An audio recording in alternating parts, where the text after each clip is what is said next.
Sometimes a truce is just a pause before the real fight begins.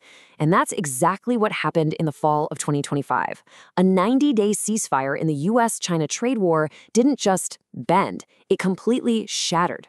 And what came next? Well, it was a totally new kind of economic fight, one that would change the rules of the game for years. And President Trump, he did not mince words. He called it a rather sinister and hostile move. I mean, that's pretty direct. He was furious, accusing China of trying to hold the world hostage. Just like that, the gloves were off, and a huge presidential summit totally canceled. So, you've got to be asking, right? How did this all fall apart so fast? I mean, they had a truce, a summit was on the books, and then, boom, it's all gone. To really get what happened, we need to trace the steps. Look at the chain of events that lit this whole thing up. Okay. Let's get into it. To understand the October crisis, we can't just start in October. We got to rewind a little, because 2025 was, well, a wild ride of one-upmanship. And what happened that month wasn't out of the blue. It was the climax of a conflict that had been simmering all year long. So the year started off hot, with the U.S. hitting China with this so-called fentanyl tax. By April, things had gotten totally out of hand, with a massive 145% total tariff rate on Chinese stuff. The pressure was insane, so in August, both sides agreed to, take a breath, a 90-day truce. But let's be real, that truce was built on sand. And then came October, and the whole thing just collapsed. All right, so where did the first domino fall? You might think it was something on land, but no. The first shots in this new crisis were fired at sea, and it started with a strategy that was, wow, incredibly simple, but just brutally effective. The U.S. made the first move. They announced these new port fees, and they were aimed at any ship connected to China, whether it was owned, operated, or even built there. The official reason? To help out American shipbuilding. But really, it was a clever shot, a non-tariff barrier aimed right at China's control over shipping. Now, you'd expect China to hit back somewhere else, right? Like maybe with tariffs on American farm goods. That was the old way of doing things. But no, Beijing did something completely different. They rolled out their own special port dues on U.S.-linked ships. It was a perfect, exact copy of the American move. And when I say it was a perfect copy, I mean, check this out. It's almost stunning. The start date? The exact same, October 14th. The targets? A perfect mirror image. The fees, the annual caps, they're practically identical. China was basically screaming, anything you can do, we can do too. Exactly. And this gave us a brand new term for the playbook, symmetrical deterrence. See, the goal here wasn't to find a different weak spot to get an edge. Nope. The goal was to create a perfect stalemate, to completely neutralize the other guy's move. It was a direct, tit-for-tat response that told everyone a new, much more direct phase of this fight had just begun. But here's the thing. As wild as that whole sea battle was, it was really just the opening act. The move that truly flipped the script had nothing to do with ships. It had to do with what we pull out of the earth. And this is where the trade war turned into something else entirely. And just like that, we were in a new era, the supply chain war. This is a whole different ballgame. It's a conflict not about making things more expensive, but about whether you can even get them in the first place. It's all about controlling these critical, you can't get them anywhere else choke points in the global production line. And China, they were about to play their trump card. So on October 9th, China dropped a bombshell, massive new export controls on rare earth elements.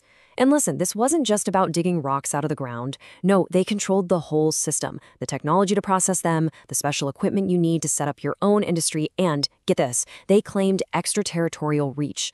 What does that mean? It means even if you're making something in another country, if you use Chinese tech to do it, they could control it. That is a massive power play. And why was this move so incredibly powerful?